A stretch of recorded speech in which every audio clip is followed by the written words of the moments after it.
la présentation va débuter. Donc, la deuxième conférence de la journée, donc débute à l'instant. Vivre plus longtemps et en santé.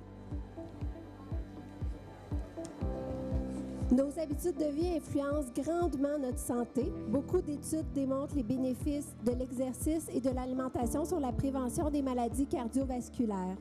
Peu importe notre génétique, nos habitudes de vie ont la capacité d'allonger notre espérance de vie en santé. Pour nous en parler davantage, on a la chance d'accueillir aujourd'hui le docteur Junot. Dr Junot est récipiendaire de plusieurs prix, cardiologue, clinicien et chercheur à l'Institut de cardiologie de Montréal. Actuellement directeur de la direction de la prévention à l'Institut de cardiologie de Montréal et professeur titulaire de la clinique à la faculté de médecine de l'Université de Montréal. Donc, on accueille chaleureusement le docteur Junot. Merci, docteur Junot. Merci. Alors, juste pour vous situer, je travaille à l'Institut de cardiologie qui est de l'autre côté de la rue. Comme vous savez, c'est un gros centre de cardiologie de 150 lits. On fait juste de la cardiologie, on fait de la recherche et on a notre centre EPIC qui fait partie de l'hôpital. Malheureusement, le gouvernement n'a jamais voulu subventionner le centre EPIC. C'est autofinancé, donc ça coûte cher. C'est pour ça qu'on a un membership. Ça coûte, moi je trouve, beaucoup trop cher d'être membre, mais c'est pas de notre faute. Il faut payer les employés. Puis les employés, c'est des employés du secteur public. Fait qu'on ne les paye pas au salaire minimum. Ils sont payés salaire des hôpitaux, donc ça coûte cher. Nos kinésiologues, pour vous donner une idée, sont payés 4 fois plus cher que chez Nautilus ou Énergie Cardio. Ça coûte cher. Puis on a un gros service médical aussi qu'il faut payer. Par contre, pour tous ceux qui ont fait un infarctus, qui ont été opérés, on offre un programme de 3 mois gratuit qu'on subventionne avec des dons de grandes compagnies, pas des pharmaceutiques, mais des banques, par exemple. La Banque de Montréal nous a donné 2 millions. On reçoit beaucoup de dons. Ça coûte à peu près 1 million par année. Ça fait que si vous connaissez quelqu'un qui a fait un infarctus, qui a eu une opération, qui n'a pas les moyens d'aller au centre EPIC, bien, on a un programme gratuit. Ça s'appelle la clinique de prévention. Puis on va vous prendre avec plaisir. 3 mois. Alors ça, c'est juste quelques photos du centre avec la piscine, les vélos stationnaires. Et on est bien équipé. C'est le plus grand centre de prévention de loin au Canada. Et ça ici, c'est la salle d'évaluation. Tous les patients sont évalués avec un tapis roulant avant l'entraînement.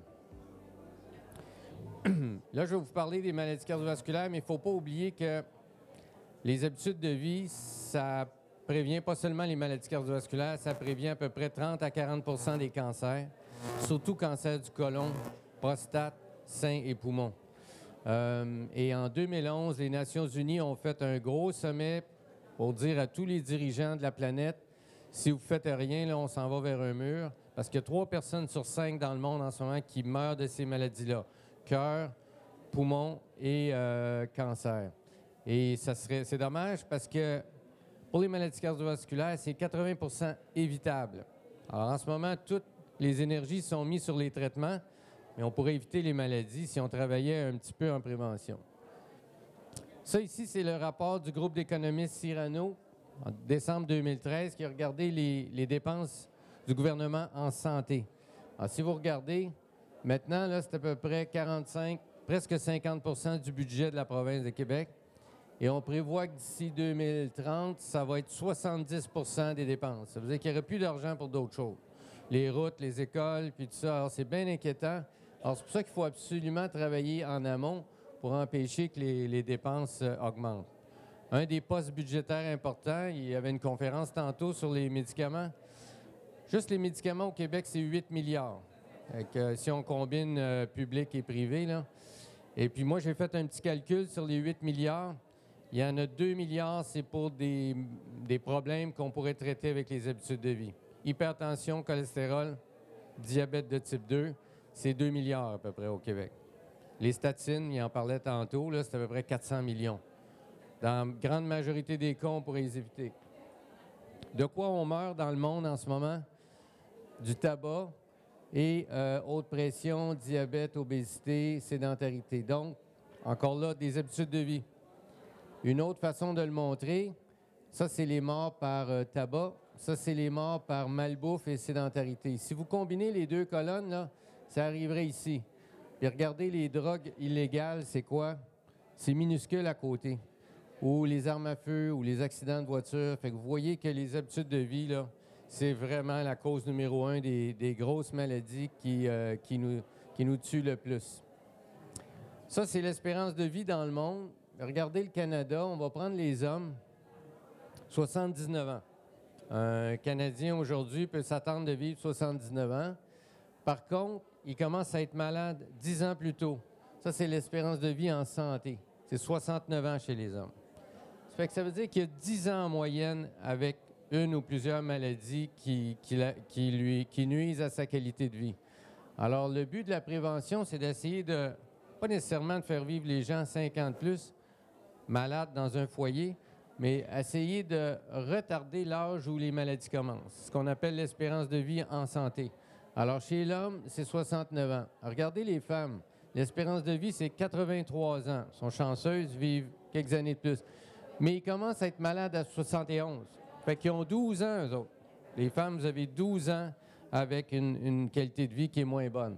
Donc, c'est pour ça que le but de la prévention, moi, j'insiste beaucoup là-dessus avec mes patients, c'est quand je vois un patient de 70 ans, par exemple, qui me dit qu'il a fumé toute sa vie, puis qu'il est trop tard pour arrêter, je dis, c'est pas vrai, ça va vous améliorer beaucoup. Vous allez peut-être pas vivre jusqu'à 90 ans, mais vous allez améliorer beaucoup votre qualité de vie les années qui restent. Puis je pense que c'est ça qui est bien important. C'est de quoi on parle quand on parle des maladies cardiovasculaires? Là, je vais me concentrer sur ces maladies cardiovasculaires. On parle surtout de la maladie des artères coronaires. C'est quoi les coronaires? Oui? Ah, OK. La maladie des artères coronaires, c'est... Les coronaires, c'est ça ici. Voyez-vous, ça, c'est le cœur. Il est gros comme votre poing fermé, à peu près. Si vous regardez votre poing fermé, là, c'est à peu près ça. Ici, beaucoup plus gros pour qu'on le voit bien. Et le sang sort du cœur pour aller dans l'aorte. Mais ici, c'est bien important, ces petites artères-là s'appellent les artères coronaires. Ça vient de corona, qui veut dire couronne en latin. Parce que ça fait comme les premiers médecins qui ont décrit ça, ils trouvaient que ça avait l'air d'une couronne autour du cœur. Je ne trouve pas, moi, mais c'est ce qu'ils trouvaient, eux. Alors, ils ont appelé ça des coronaires. C'est gros comme une allumette de bois, ça, une coronaire. Alors, regardez ça ici. Donc, puis si ça se bloque, c'est pas bien bon parce que ça irrigue le muscle cardiaque. Alors, si l'artère se bloque ici, bien, toute cette région-là du cœur va mourir. C'est ça, l'infarctus. Alors, l'important, c'est d'essayer de garder ces artères-là le plus belles possible. Et malheureusement, quand on mange mal, quand on ne fait pas d'exercice, quand on fume, ça se bloque rapidement. À quel point rapidement? Dès l'adolescence. Si on fait des autopsies de jeunes adolescents morts en auto, par exemple, accident d'auto, 50 ont des blocages d'environ 45-50 %. Tous les soldats morts à la guerre chez qui on a fait des autopsies, moyenne d'âge 22 ans, 50 ont des blocages. Donc, ça commence jeune. Pourquoi ça commence jeune puis que l'infarctus arrive à 50 ans? C'est parce que ça commence jeune, mais ça prend du temps avant de bloquer parce que le corps est bien fait. Les artères sont quand même capables d'absorber un petit peu de rétrécissement, puis avec le temps, à un moment donné, ça devient trop. Ça, c'est un scan où on voit les coronaires, vous voyez? Et là, je vais essayer de vous montrer le vidéo, parce qu'il est bien capricieux.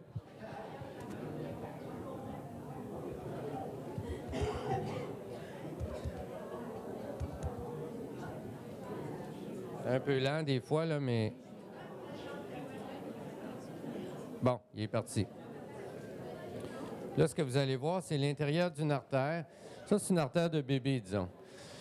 Et vous allez voir que quand on mange plus ou moins bien, surtout les gras, des sucres, on voit l'athérosclérose. C'est comme du gras qui s'accumule dans la paroi. Ça, c'est minime. Mais l'artère est capable d'en prendre. Voyez-vous, elle se dilate pour ne pas bloquer. L'artère est capable on appelle ça de s'accommoder. Mais à un moment donné, il y en a trop. C'est là que ça devient, c'est trop. Alors, vous voyez, là, il reste peut-être juste 10 % d'ouvert. C'est là que vous allez faire de l'angine beaucoup. Pourquoi? Parce qu'il n'y a pas assez de sang qui passe pour répondre aux besoins du muscle cardiaque. C'est comme un moteur. C'est comme un moteur qui a un tuyau qui amène l'essence au moteur. Si le tuyau est bloqué à 90 %, le moteur ne va pas arrêter, mais il va marcher, il va beaucoup moins bien si vous pesez sur l'accélérateur. C'est exactement la même chose qui se passe avec l'angine. Au repos, vous n'aurez pas de problème, mais si vous faites un effort, bien, il n'y a pas assez de sang qui passe. Là, je vais vous montrer l'infarctus. Lui aussi est capricieux.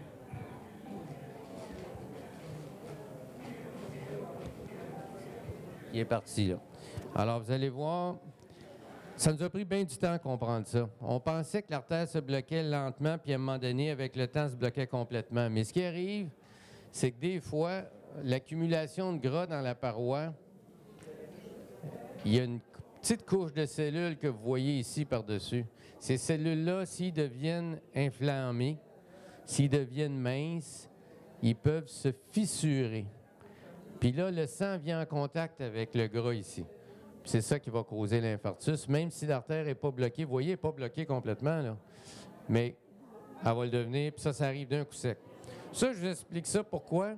Parce que vous allez souvent entendre parler de quelqu'un qui a eu un examen chez le médecin, il a fait un tapis roulant, tout était beau, il est mort 3 jours après, ou il est mort 2 semaines après. Comment ça se fait? Bien, c'est ça. C'est que le blocage, il était juste 40 %. Ça ne paraît pas à l'épreuve de force, ça ne paraît pas en médecine nucléaire. Mais si vous avez une fissure qui se fait là-dessus, vous allez avoir un infarctus. Et les gens me disent, bien, comment on peut éviter que ça se fissure, ça? Eh bien, on sait maintenant que quand on mange une bonne alimentation, des fruits et des légumes, de l'huile d'olive, tous les aliments qui contiennent des produits comme ce qu'on appelle les antioxydants, c'est anti-inflammatoire. Qu'est-ce que ça fait, ça? C'est que ça va empêcher que les cellules deviennent inflammées puis se déchirent. Alors moi, je vois souvent des patients qui ont tous les vaisseaux bloqués. On pourrait les opérer. Je leur dis, on peut faire 2 choses. On peut vous opérer, mais on peut aussi modifier vos habitudes de vie radicalement. Là, je parle des gens malades, là. Je ne parle pas en prévention. Et puis, on arrive tellement bien à stabiliser les blocages que les gens, souvent, après 3 mois, ils n'ont plus d'angine. On n'est même pas obligé de les opérer. C'est pas tout le monde qui est prêt à faire ça.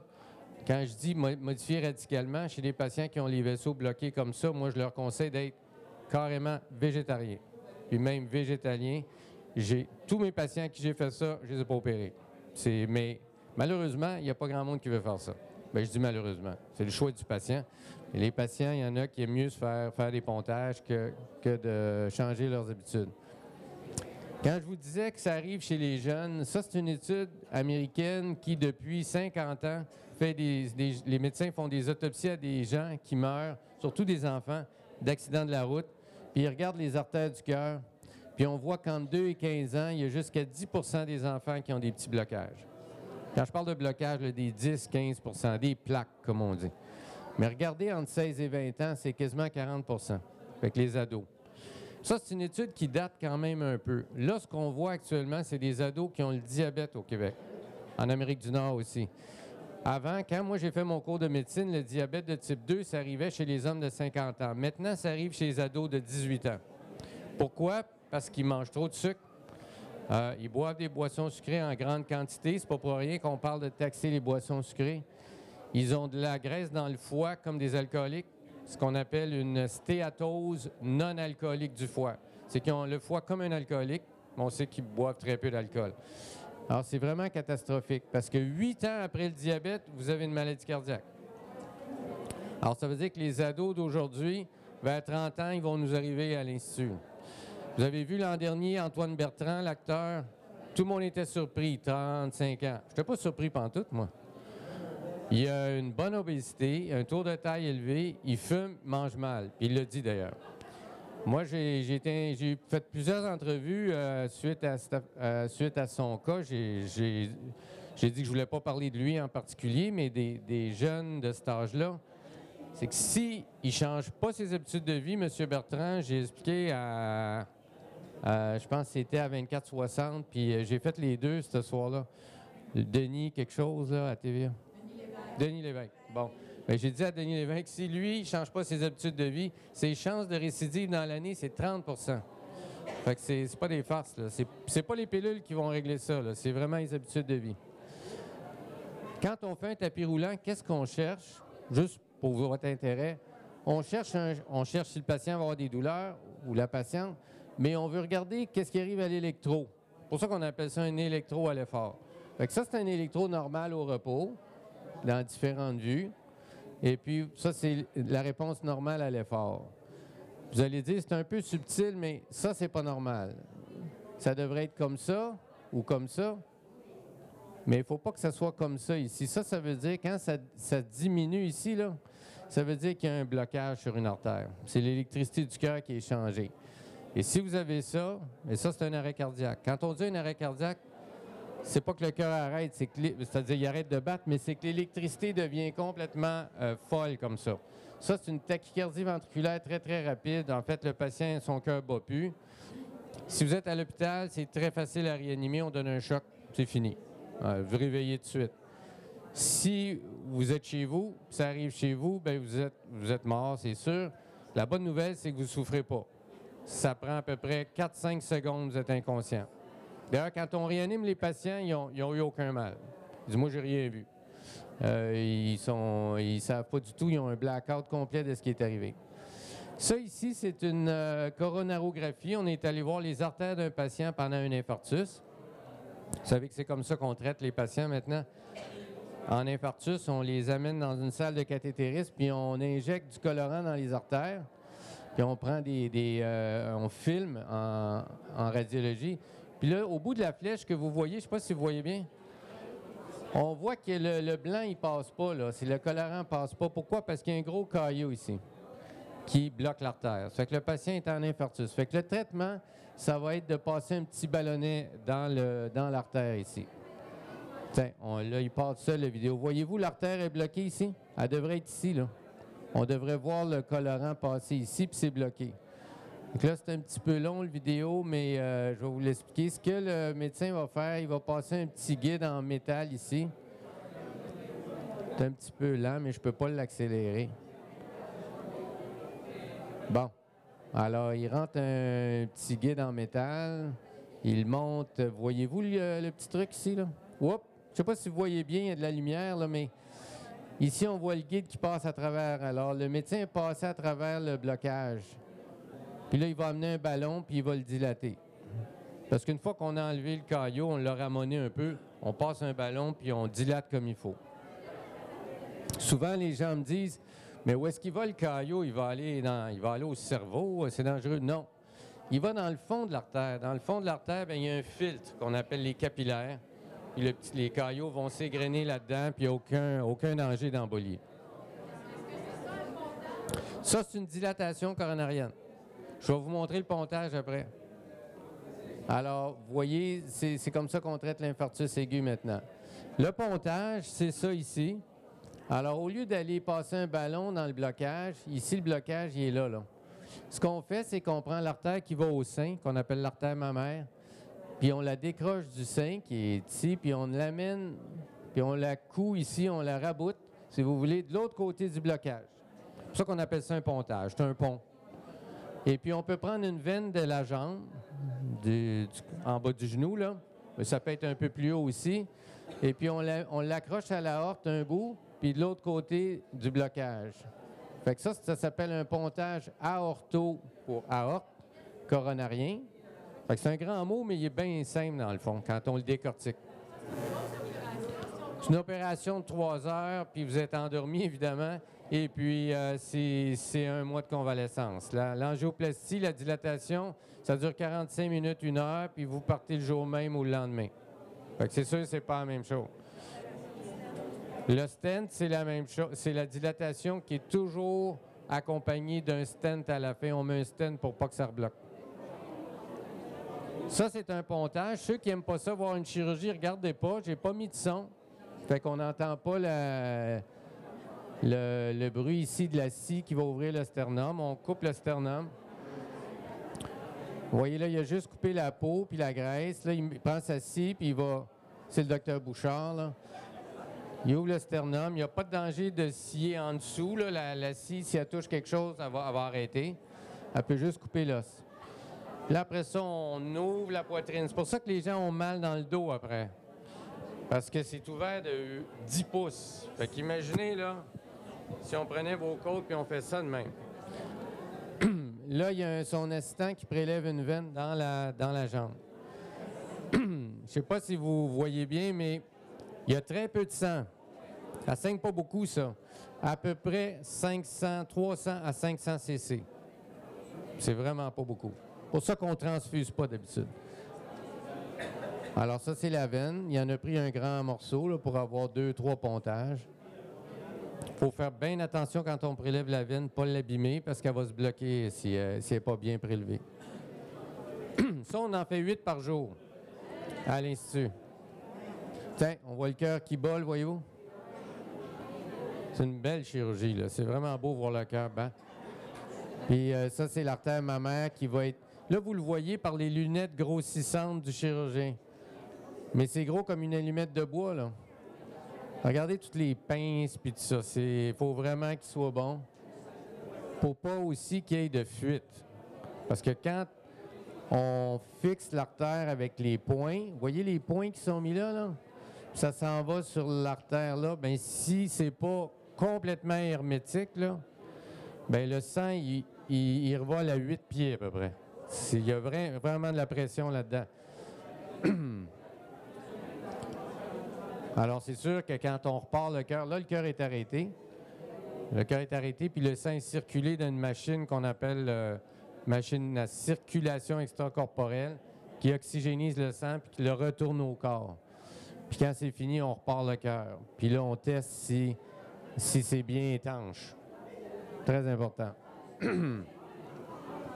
On fait 8 pontages par jour, mais on fait 30 dilatations par jour. Pour vous donner une idée. Fait qu'on fait de moins en moins de pontage, de plus en plus de dilatation. Excusez. La question, c'est quand il enlève la veine dans la jambe, est-ce que ça dérange un petit peu? Mais le sang va reprendre son chemin par d'autres veines. Fait que ce qui va arriver, c'est que des fois, les gens vont avoir un petit peu d'édème. Un petit peu, mais en général, après un an, là, il n'y a plus rien. Il peut en avoir, mais c'est bien rare. Il y a un petit peu plus de risque de phlébite, mais c'est très rare.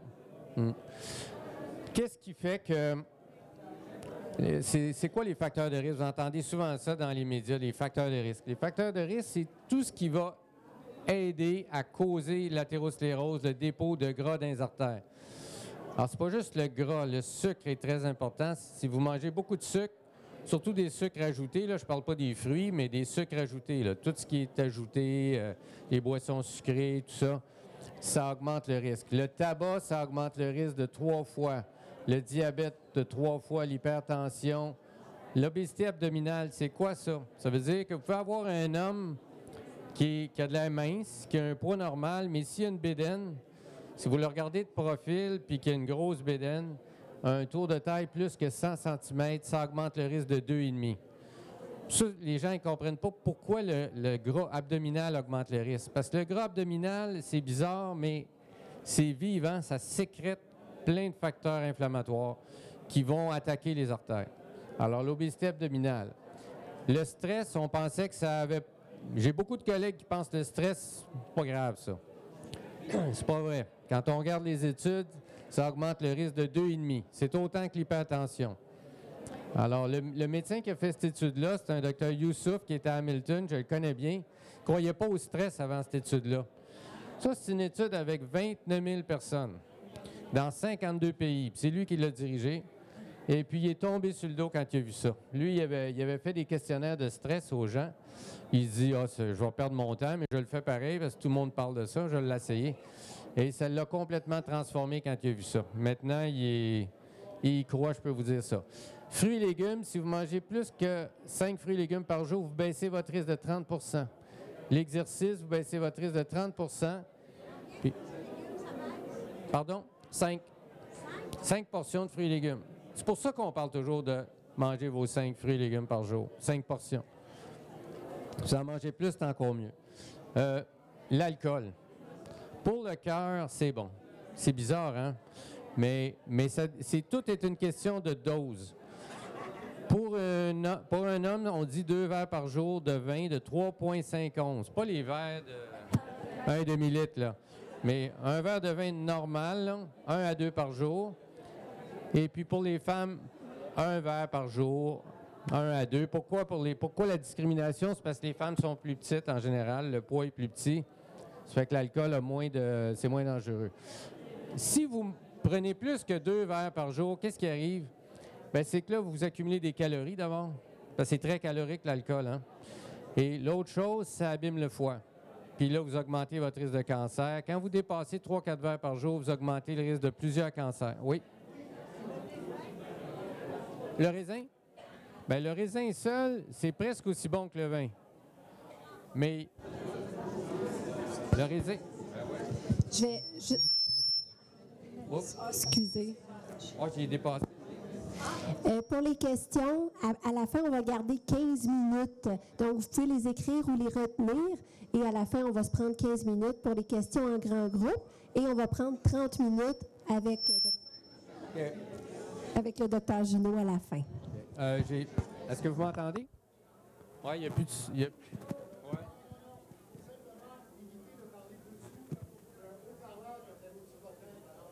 Ouais. Mais là, est-ce que vous m'entendez? Oui? Non? Non, il n'y a pas de son dans les haut-parleurs. Bon. Oh, yeah. Wow, OK. Ça marche. Surtout que j'ai pas une voix qui porte. Alors là, je vous ai parlé de cholestérol, d'hypertension, gras abdominal, puis tout ça. Mais en langage de tous les jours, qu'est-ce que ça veut dire? Bien, ça veut dire, on parle toujours des habitudes de vie. Bien, il y a un paquet d'études qui sont faites dans le monde depuis une vingtaine d'années qui montrent des choses bien intéressantes. Ça, c'est une étude qui a été publiée dans une grande revue de cardio il y a 2 ans. Ils ont suivi 20 000 personnes en Suède. Puis regardez bien ça. Ils ont regardé ceux qui avaient des comportements santé. Au lieu de partir à l'inverse, ceux qui ont des mauvais comportements, ils ont regardé ceux qui avaient des comportements santé. Alors, ils ont regardé ceux qui avaient aucun comportement santé. Ils mangent mal, ils fument, surpoids, tout ça. Ça, c'est le risque d'infarctus qui est ici. Ceux qui ont tous les comportements santé, ils sont ici. C'est 85 % de réduction du risque. Donc, on peut prévenir 85 % des maladies cardiovasculaires avec les habitudes de vie. C'est quoi qui était là-dedans? C'était pas fumer. Il y a encore 20 % des Québécois qui fument, malheureusement. Garder un poids santé, ça, c'est plus difficile. Je vous dirais que c'est le plus dur de tout. Ensuite, manger des fruits et légumes 5 fois par jour, là, 5 portions. Et puis, faire de l'activité physique modérée.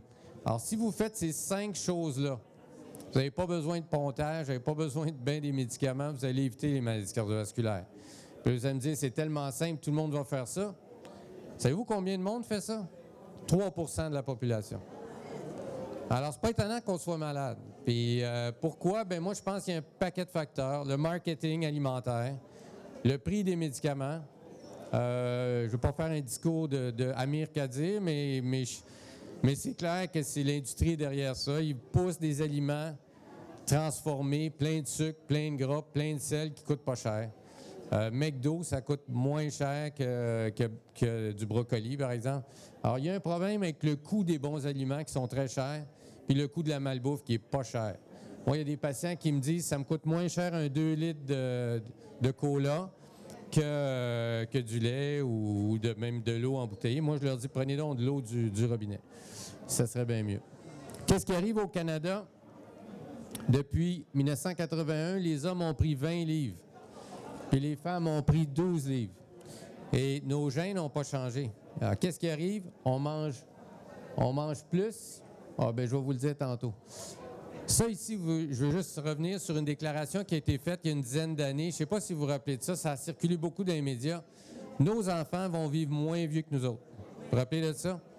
Bien, un des médecins qui a écrit ça, Dr Ludwig, il vient d'écrire dans plusieurs revues scientifiques, il a fait des entrevues. Il dit, j'ai dit ça il y a 11 ans, bien, il dit, c'est encore pire que je pensais. Parce que lui, il travaille avec des enfants, c'est un pédiatre endocrinologue. Puis il dit, je regarde ma clinique aujourd'hui, c'est 10 fois pire. Bien, pas 10 fois pire. C'est à peu près 2 fois pire qu'il y a 11 ans.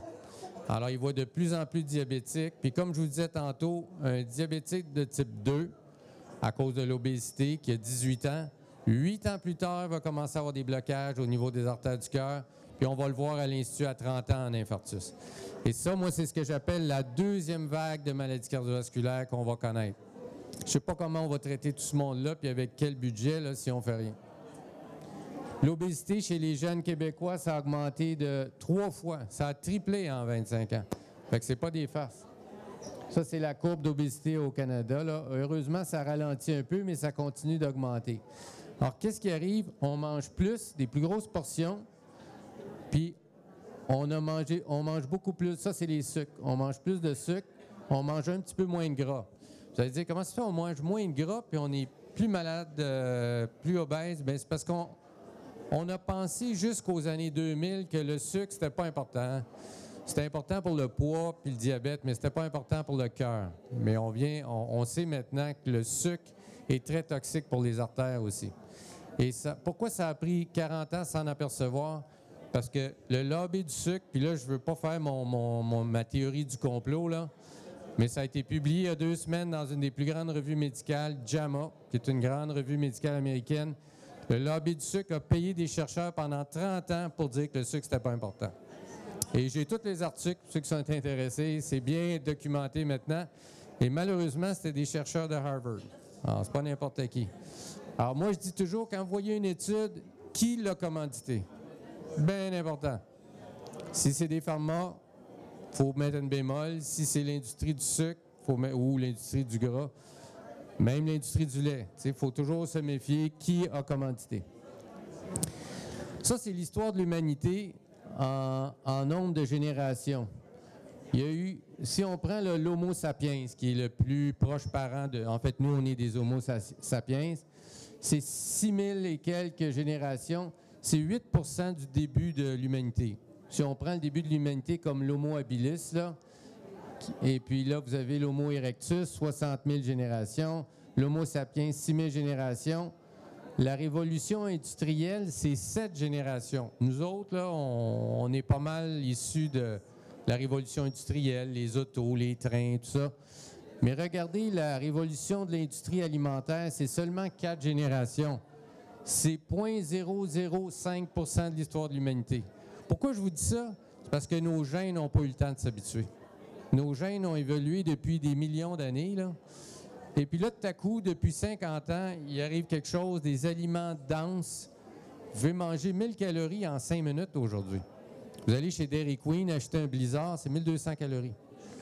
Brûler 1200 calories, là, il faut faire 12 000 de marche. Alors souvent, j'entends les gens me dire « Oh, mais je vais prendre un morceau de tarte au sucre, je vais aller marcher puis faire le tour du bloc. » Tarte au sucre, c'est 400 calories, une pointe de tarte. 400 calories, c'est 4000 de marche en kilomètres, 6 et quelques kilomètres. Ça, c'est pour un homme de 70 kilos. Pour une femme de 60 kilos, c'est à peu près 1 000 et 1 000 et demi. Fait que c'est difficile de brûler les calories. On est fait, les humains, pour résister aux famines, on est bien fait. On est fait pour conserver l'énergie. Fait que quand vous mangez, le corps fait tout pour garder les calories, pas les dépenser. Alors, ce qui fait que quand vous mangez, bien, c'est difficile de brûler les calories. Je ne dis pas qu'il ne faut pas faire d'exercice, mais juste dire que l'exercice, ça ne brûle pas tant que ça de calories, là. C'est bien plus facile de les emmagasiner.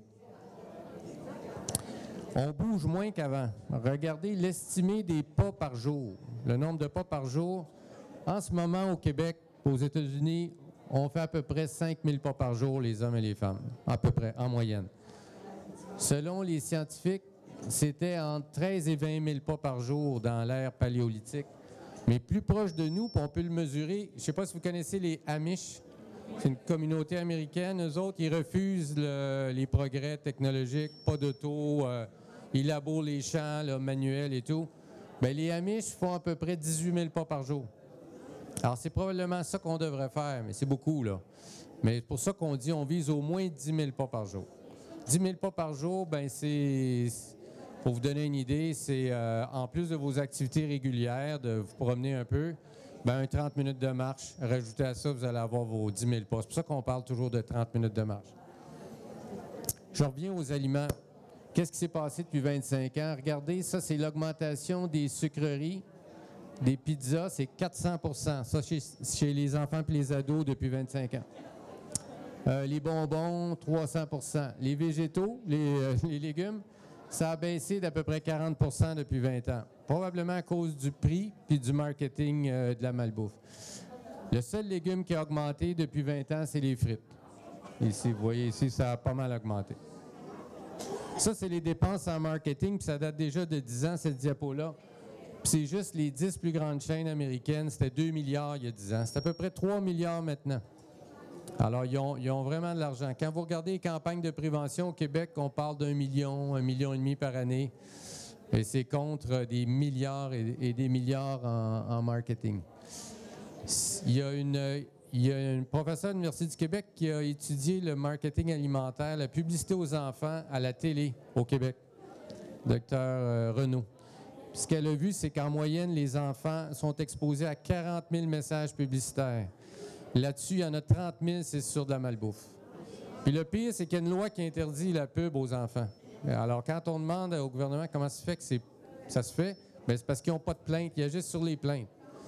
Puis là, bien, l'industrie est condamnée, mais eux autres, ça fait bien leur affaire, ils reçoivent la plainte puis ils payent l'amende. C'est pour ça que vous voyez des annonces qui visent les enfants là, de McDo, de Coke, etc. Ça, je vous parlais du risque de maladie cardiovasculaire avec le sucre. Je ne veux pas vous ennuyer avec ça, mais ceux qui en mangent très peu, là, moins de 5 % de leurs calories, qui est la recommandation, ça veut dire 2-3 cuillerées de sucre par jour, peut-être 4, versus ceux qui prennent 2-3 boissons gazeuses par jour. Bien, à 3 boissons gazeuses par jour, vous montez votre risque de 300 % de faire une maladie cardiaque. Alors, quand je vous dis du sucre, c'est pas bon, c'est vraiment pas bon. Ça ici, c'est une pub de Coke dans la presse que j'aime beaucoup. C'est une façon de parler. C'est écrit, on est maintenant très sérieux, on met le nombre de calories sur les bouteilles. Fait que vous voyez le 110 ici? 110 calories, c'est écrit là. Mais ce qu'ils ne disent pas, c'est que c'est 110 calories par 250 ml, mais la bouteille n'a presque 600. Fait qu'il faut multiplier par 3. Mais c'est un bon truc, parce que tout le monde dit « Hey, 110 calories, c'est fameux ». L'industrie de la malbouffe, vous allez entendre le message, puis les gens qui sont payés par l'industrie de la malbouffe, malheureusement, il y a des médecins, des scientifiques qui rentrent dans ce jeu-là. Là. Ils disent, c'est une question d'équilibre. Quand vous entendez ça, là, malbouffe. C'est malbouffe qui est derrière ça. C'est le relationniste qui dit, faut convaincre les gens de ne pas cibler un type d'aliment. Un autre message, quand vous entendez une nutritionniste dire, il n'y a pas de mauvais aliments. Excusez-moi, il y a des mauvais aliments. C'est la poutine, les boissons sucrées, un blizzard, c'est des mauvais aliments. Pourquoi ils disent ça, il n'y a pas de mauvais aliments? L'industrie de la malbouffe, c'est leur message. Il ne faut pas cibler d'aliments, sinon on va perdre des ventes. Fait qu'il n'y a jamais de mauvais aliments. Alors, vous allez entendre ça. Ça, c'est la présidente de Pepsi. Puis Pepsi, c'est curieux, mais c'est la moins pire des compagnies de malbouffe. Ils essayent de faire un petit peu de promotion de leurs meilleurs produits. Elle a dit, c'est sûr, je vais vous le traduire, c'est sûr que c'est la sédentarité qui a causé l'obésité, pas nos produits, pas le sucre. Regardez Coke, Active Balance Lifestyle, McDo, Balance, c'est équilibré. Fait qu'équilibré revient tout. Pourquoi? C'est toutes les mêmes firmes de relations publiques qui ont fait leur stratégie de pub. Alors, c'est tout. Puis la plupart de ces, pas McDo puis Coke, mais General Food, Kraft, c'était propriété de Philip Morris, la compagnie de tabac. Fait qu'ils ont appris des compagnies de tabac comment faire leur marketing, tu sais. Dans le temps, il y a 50 ans, on disait, bien, fumer, c'est pas dangereux, puis tu sais, une cigarette de temps en temps. Toute la même stratégie. L'autre stratégie, c'est de dire, c'est une responsabilité individuelle. T'sais, le gouvernement n'a pas d'affaires dans nos assiettes. Mais le gouvernement, il a affaires dans nos assiettes parce qu'il subventionne le porc, le bœuf, le lait, il ne subventionne pas les fruits et légumes. Fait que de dire ça, c'est pas vrai. Il déduit des impôts, leur marketing. Fait que vous le payez, ça, avec vos taxes. Puis vous payez les maladies qui s'engendrent. Fait qu'on le paye 3 fois, l'effet de la malbouffe. Regardez sur les terrains de sport. McDo est partout, Coke est partout. Je vais arrêter là, mais je pourrais vous en montrer 200 diapos de même. Toute la malbouffe est dans le sport. Les Jeux olympiques, c'est qui les 2 plus gros sponsors des Jeux olympiques? Coke et McDo. Le village olympique, McDo était gratuit. Moi, ça m'écoeure. Littéralement, là, ça m'écoeure. Puis je le dis souvent, je le dis dans les médias. J'en ai souvent parlé à Sylvie Bernier. Je n'ai même parlé à Dick Pound, de CIO. Puis il riait carrément de moi, là. C'est comme le naïf, là, regarde, ça prend du cash pour les Olympiques. Mais les Olympiques, c'est supposé de célébrer l'activité physique puis la santé, pas la malbouffe. Les maladies chroniques en Chine, pourquoi je parle de ça? C'est parce qu'on a toujours pensé que c'est un problème des pays riches, des pays développés. Mais la Chine, c'est 80% des décès. Maladie cardiovasculaire numéro 1, cancer numéro 2, il y a 300 millions de fumeurs en Chine. Ils sont vraiment débordés en ce moment. Leur système de santé est en train d'éclater. Et c'est selon les grandes villes. Plus c'est des petites villes rurales, moins il y a de maladies cardiaques, moins il y a de diabète. Plus qu'on est en ville, plus c'est pire. Regardez les annonces là-bas. Des Chinois déguisés en Sanders. Ils s'en ouvrent à peu près 2 par semaine. Regardez McDo. Regardez la madame ici avec le clown. Elle est très heureuse. Un mot sur le tabac. Je ne veux pas assez vite parce que tout le monde sait qu'il ne faut pas fumer, mais c'est quand même 1 milliard de morts qu'on prévoit au 21e siècle à cause du tabac dans tous les pays du monde. Au Canada, c'est 5 000 morts par année. Alors, évidemment, les maladies pulmonaires, on pense souvent au cancer, mais les maladies pulmonaires, c'est très incapacitant. Si vous connaissez quelqu'un qui a de la bronchite chronique ou de l'emphysème, là, c'est très invalidant. Évidemment, le cancer du poumon et les maladies cardiovasculaires. C'est 30% des maladies cardiovasculaires sont causées par la cigarette. 1/3 des lits d'hôpitaux au Québec sont occupés par des patients qui ont une maladie reliée au tabac. Fait que déjà, en partant, là, on pourrait faire des grosses économies si on baissait le tabagisme. Il y a 4000 substances toxiques dans le tabac. Je les montre ici. Il y a du toluène, du benzène, de l'arsenic, du polonium, du DDT. C'est assez hallucinant. La nicotine, c'est pas un produit toxique. C'est une drogue. Alors, on fume à cause de la nicotine, mais on meurt à cause des produits toxiques. C'est pour ça que, juste un mot sur le nombre de cigarettes, ça croît avec l'usage. Fait qu'il n'y a pas de cut-off, c'est plus que 5, plus que 10. Si n'en fumez pas beaucoup, le risque est faible, c'est sûr, il est plus faible. Si vous fumez beaucoup, bien, il augmente beaucoup. Alors, c'est vraiment lié. Alors, c'est pour ça que moi, quand un patient baisse le nombre de cigarettes qu'il fume, je suis quand même content. Ça serait mieux d'arrêter, mais vous êtes passé de 25 à 10, c'est quand même mieux. Vous avez diminué votre risque. L'idéal, c'est d'arrêter. Souvent, les gens me disent, les gouvernements sont hypocrites, font beaucoup d'argent avec les taxes. Les taxes au Québec, là, je vous résume ça, ça rapporte à peu près 1 milliard par année. Mais les coûts du tabagisme, c'est 4 milliards. Fait qu'on perd 3 milliards. C'est pas vrai que les gouvernements font de l'argent avec le tabac. Quand vous arrêtez de fumer, là, en 12 heures, la nicotine dans le sang est presque à 0. À 24 heures, le monoxyde de carbone est à 0. Et puis, ça prend 1 an pour baisser le risque d'infarctus de moitié. Fait que ça va vite. Les bénéfices sont rapides. Ça prend à peu près 5 ans pour que le risque d'infarctus soit comme un non-fumeur. Pour le cancer du poumon, c'est une bonne quinzaine d'années, malheureusement. Beaucoup plus long de se débarrasser du risque de cancer. On a fait du chemin parce qu'il y a 50 ans, les médecins annonçaient les cigarettes aux États-Unis. Ça, c'est Camel, avec un médecin. Plus de docteurs fument Camel que n'importe quelle autre cigarette. Puis j'ai trouvé ça hier, en révisant ma conférence. Les infirmières qui passaient avec des chariots de cigarettes dans les hôpitaux. Je savais pas ça. Fait qu'on a vraiment évolué. Ce qu'on appelle la norme sociale. Tu sais, là, je vous parle de ça, puis ça a l'air aberrant, mais rappelez-vous qu'il n'y a pas longtemps, on avait le stade Jarry qui s'appelait le stade du Maurier. Les feux d'artifice Benson & Hedges, le festival de l'humour du Maurier, festival de jazz du Maurier. Puis quand moi, j'étais un des premiers à dire « faut arrêter ça, ça n'a pas de bon sens », on me traitait d'ayatollah puis de gauchiste. Legendre, qui a été ministre au PQ, disait que lui était là dans le temps de Dumouriez. Il disait qu'il n'y avait aucun problème à ce que le tennis soit subventionné par Dumouriez. Puis il riait de nous autres, les médecins, qui étaient contre ça. Le ministre Ménard, il survolait le Grand Prix Players en hélicoptère, puis il disait aux journalistes « je comprends pas les fatigants qui critiquent Players ». Imaginez dire ça aujourd'hui. Il serait obligé de démissionner, là. Fait que ça, c'est la norme sociale. Moi, je pense que c'est ça qui est en train d'arriver avec les sucres, les boissons sucrées. Moi, je suis un sucre qui favoriserait une taxe, ces boissons sucrées. Tout le monde dit « ah, pas une autre taxe ». Oui, mais ça dépend de ce qu'on fait avec. Taxer, là, vous augmentez le prix de 10 %, vous pourriez subventionner plein de programmes de prévention, vous pourriez subventionner les fruits et légumes, On pourrait avoir des serres à l'année avec de l'électricité subventionnée, puis avoir des légumes à l'année pas chers, bio. On pourrait faire plein de choses. Qu'est-ce qu'on fait? On subventionne le porc, le bœuf et tout ce qu'on peut imaginer qui n'est pas bon pour la santé.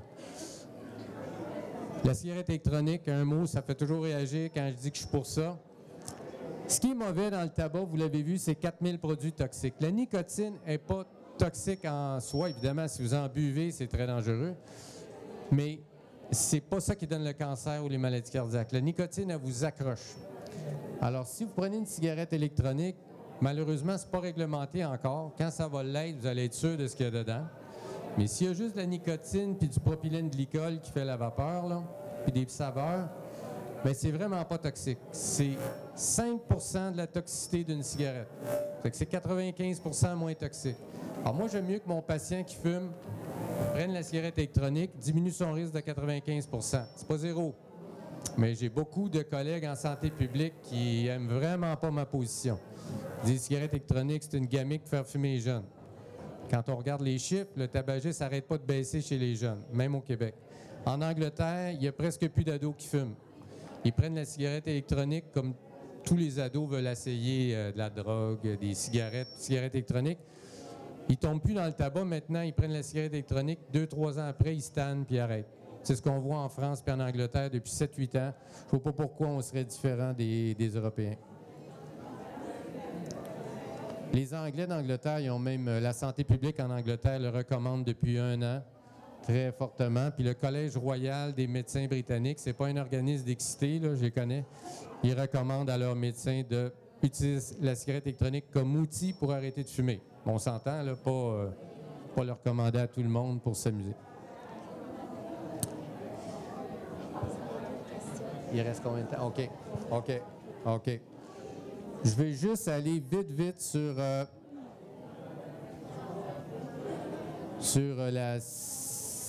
la diète méditerranéenne. Tantôt, vous allez avoir Bob le chef, là.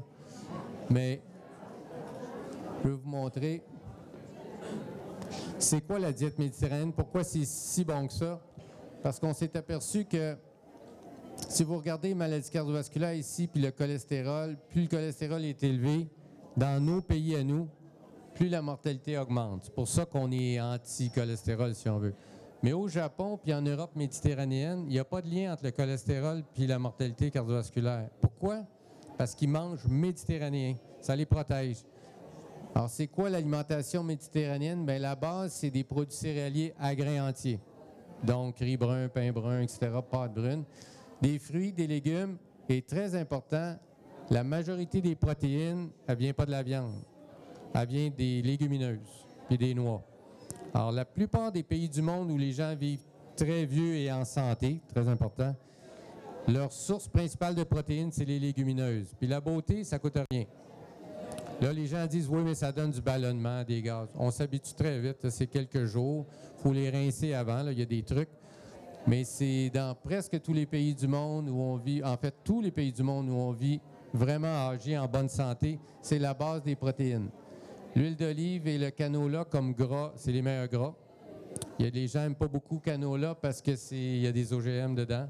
C'est rare de la canola bio.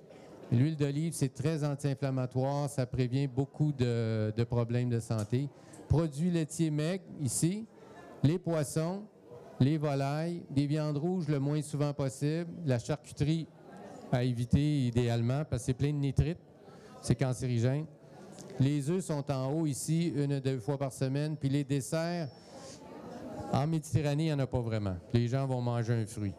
Mais au Québec, nos nutritionnistes là, à EPIC, ils n'ont pas voulu que j'enlève les desserts 1 fois de temps en temps. Et moi, je dis, c'est une fête, le dessert. Tu sais, moi, j'ai été élevé 2 desserts par jour. Là. On a été élevé de même. Mais c'était pas une bonne idée. Trop de sucre ajouté.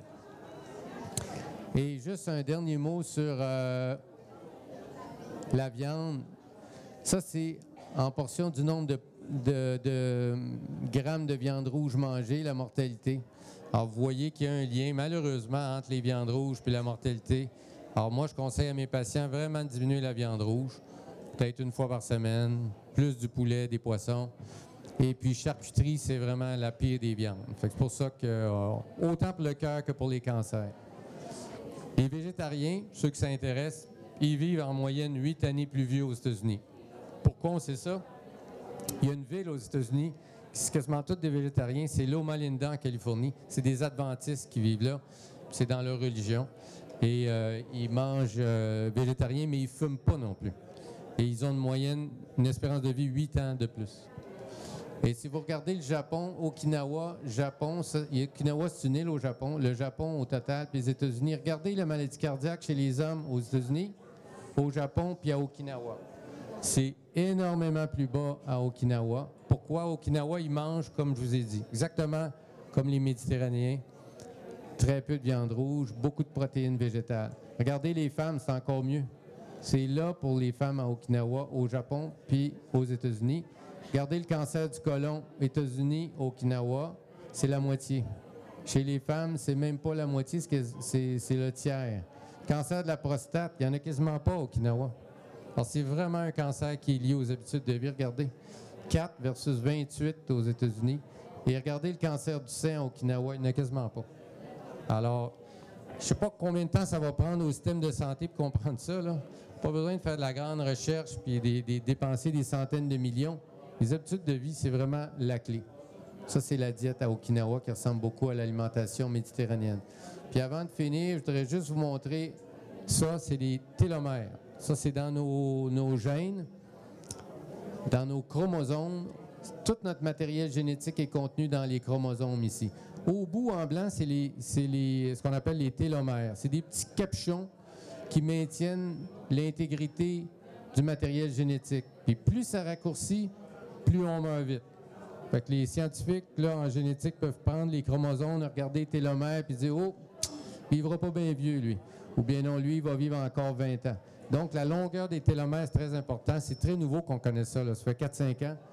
Puis le médecin qui a découvert ça, c'est une femme, elle a gagné le prix Nobel. Il y a un chercheur américain qui a regardé les télomères des gens avant puis après un programme de prévention. C'est un médecin que je connais bien, il s'appelle Dean Ornish. Alors, son programme, c'était diète végétarienne, exercice modéré, puis gestion du stress par la méditation. Qu'est-ce qu'il a vu après 5 ans? Les télomères ont agrandi. On ne pensait pas que c'était possible. Dans le groupe contrôle, les télomères ont rapetissé, comme c'est normal. Alors, c'est pour vous dire, ça va jusqu'à dans les chromosomes, les habitudes de vie. Et finalement, un mot sur le stress.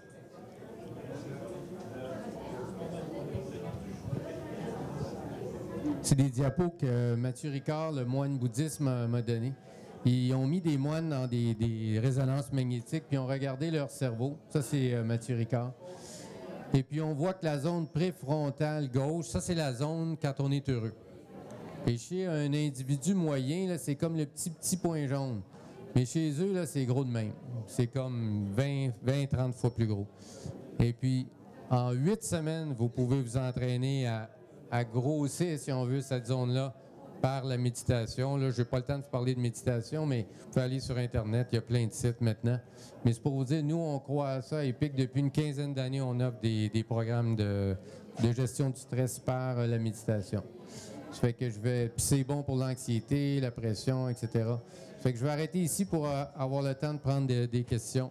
Oui. Merci beaucoup. Merci beaucoup. Donc, on aurait continué comme ça. Oui, félicitations.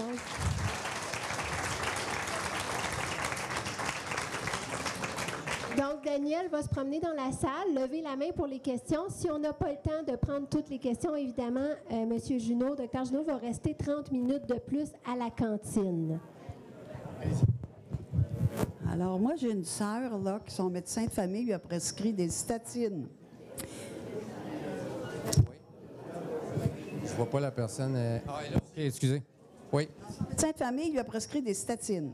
Alors, j'ai vu une émission, une pilule, une granule, que quelqu'un prenait ça, puis il a décidé de tout lâcher ça à cause des effets secondaires, puis il a fait de l'exercice, puis c'était correct. Alors, je voudrais avoir votre avis sur les statines, parce que la personne dont je vous parle, elle n'a jamais fait de crise cardiaque, elle a 66 ans, puis elle se sent obligée de les prendre. Puis, je voudrais savoir si vous avez des écrits par rapport à ça. Puis, ma deuxième question, les succédanés du sucre n'avaient pas parlé. OK. Les statines, c'est la question que j'ai le plus souvent. Puis pas juste par la population, là, mais les médecins. Je donne pas mal de conférences aux médecins puis à la faculté de médecine. En prévention, là, je ne parle pas après un infarctus, comme votre sœur.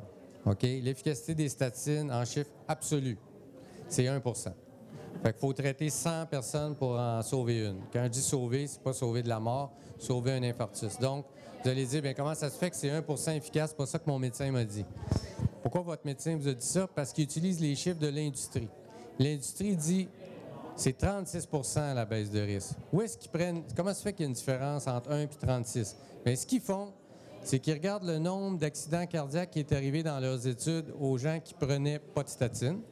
C'est 3 OK? Puis dans le groupe qui prenait la statine, c'est 2 Donc, il y a 1 de différence. Mais ils disent 1 divisé par 3, ça fait 33 ou 36. Pourquoi je dis 36? Parce que le vrai chiffre, c'est 1,1 de différence. Sur 3, ça fait 36. Fait que là, ils ont fait, puis j'ai la diapo de ça. Je peux vous la montrer. La pub qu'ils ont donnée aux médecins dans le temps, puis est très représentative de... Et voilà, elle est ici. La voyez-vous? Regardez, 36 de baisse de risque. Bien, 36 ça, c'est un article que j'ai écrit dans Protégez-vous il y a 5 ans déjà, où j'expliquais l'affaire. C'est 1,1 divisé par 3, ça fait 36 Fait que les médecins ont été brainwashés littéralement à dire vous ne pouvez pas ne pas prescrire une statine en prévention, c'est tellement bon. Sauf que moi, ce que je vois, c'est plein d'effets secondaires, des douleurs musculaires. J'ai arrêté, l'autre jour, j'ai vu un de mes patients qui fait une arythmie. Puis je le traite pour son arythmie. Puis il va bien, mais il me dit je ne marche plus depuis 10 ans. Il me dit ça à la fin de l'entrevue. Comment ça, vous ne marchez plus? J'ai bien trop mal aux muscles. Puis mon médecin dit que c'est l'âge. Je dis voyons, vous avez 70 ans, vous n'avez pas 92 ans, là. Ça n'a pas de bon sens. Qu'est-ce que ça fait, la douleur? Bien, c'est comme une lourdeur, puis je suis pas capable de marcher. Puis j'ai des courbatures. J'ai dit prenez-vous une statine, puis je le vois bien, j'ai sa liste. Fait qu'il dit je pense que oui, là, Crestor. Alors, j'ai dit, arrêtez-la parce que vous n'avez pas besoin. Vous faites de l'arythmie, vous n'êtes pas cardiaque, vous n'avez pas une maladie des artères du cœur. Puis rappelez-moi dans 5 jours. Fait qu'il me rappelle dans 5 jours, il dit, je revis. Ça fait 10 ans que j'endure ça, moi. Plus de vie, là. Plus capable de marcher, plus de sport, plus rien, trop fatigué. Fait que c'est pas juste des grosses douleurs musculaires. Souvent, c'est des difficultés à la marche. Fait que moi, je dis pas que les statines, c'est pas bon. Mais je dis qu'il faut les utiliser aux bonnes personnes. Les bonnes personnes, c'est ceux qui ont fait un accident cardiaque, ou une chirurgie, une angioplastie. Là, ça vaut la peine. Parce que ça vaut la peine d'endurer peut-être un peu d'effets secondaires, mais pas des gros, là. Mais en prévention primaire, là, moi, je réserve ça en prévention, je réserve ça pour des gens très, très, très à risque. Exemple, un gars de 40 ans dont les 2 parents sont morts à 50 ans, puis les 2 parents ne fumaient pas, puis ils mangeaient bien. Là, il y a de quoi, là? Il me dit, là, il y a un contexte génétique particulier. Fait que ça m'arrive d'en prescrire en prévention primaire. Mais une femme de 65 ans, 66 ans, qui n'a pas de facteur de risque, qui est pas cardiaque, moi, je dirais, mangez bien, fumez pas, faites de l'exercice, c'est 100 fois plus efficace. Mais je dirais, il y a à peu près 10 des médecins qui pensent comme moi, là. Parce qu'ils lisent pas les études, ils écoutent les représentants. C'est plate à dire, mais ils écoutent les représentants pharmaceutiques. Oui. On va prendre peut-être une autre question, madame, si...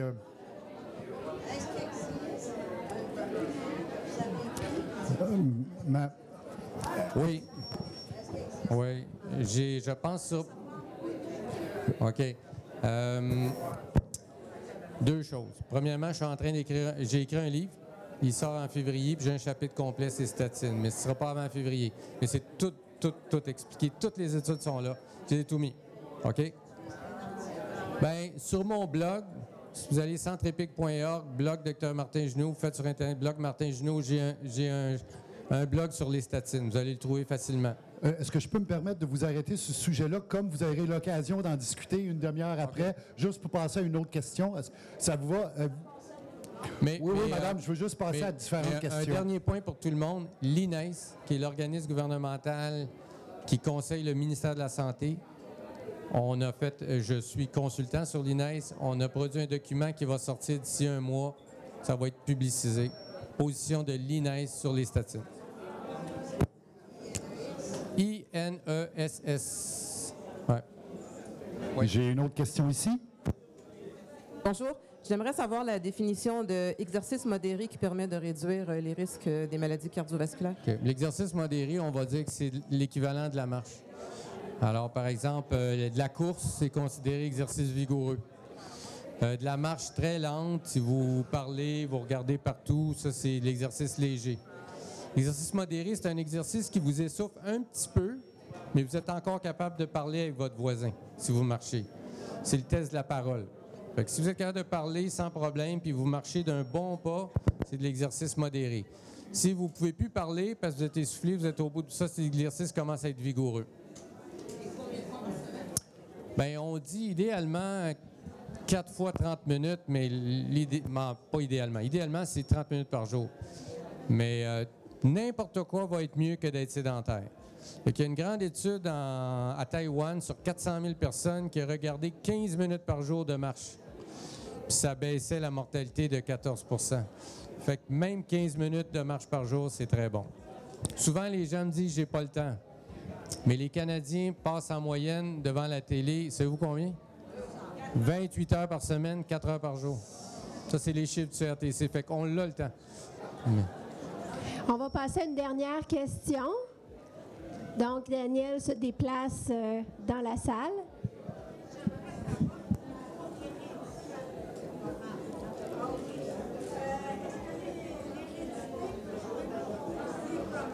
Je vais la répéter la question. Les gens n'ont pas entendu. L'hérédité, est-ce que ça joue? Alors, l'hérédité, oui, ça joue. Ça joue probablement autour de 10 à 15 %. On n'est pas condamné par son hérédité. Il y a des études maintenant génétiques qui démontrent que si vous avez des mauvais gènes, votre père, votre mère est mort à 60 ans d'un infarctus, si vous avez des mauvais gènes. Mais les gènes, on sait maintenant, c'est bien nouveau qu'on sait ça fait seulement 7-8 ans, ils vont s'exprimer ou non. Fait que les mauvais gènes peuvent s'exprimer ou non, puis les bons gènes peuvent s'exprimer ou non. Fait que ce que la science récente nous a montré, ça s'appelle l'épigénétique, c'est les interactions environnement-gènes. C'est que les bons gènes vont ne pas s'exprimer si vous mangez mal. Les mauvais gènes vont s'exprimer si vous mangez mal puis vous fumez. Mais si vous avez des mauvais gènes puis vous mangez bien, vous ne fumez pas, ils vont rester dormants. Alors, vous n'êtes pas condamné par vos gènes. Puis un autre mot sur l'hérédité, quand quelqu'un me dit « mon père est mort à 60 ans d'un infarctus », bien moi, je lui demande toujours « qu'est-ce qu'il faisait votre père » ? Est-ce qu'il fumait? S'il fumait 3 paquets par jour, puis qu'il mangeait du lard 4 fois par jour, puis des 12 œufs par semaine, ça ne m'inquiète pas trop. Mais s'il me dit que c'était un non-fumeur, qui mangeait bien, ça, c'est plus tannant. Fait que je vérifie un peu. Mais pour répondre grossièrement, là, c'est environ 15 % du risque.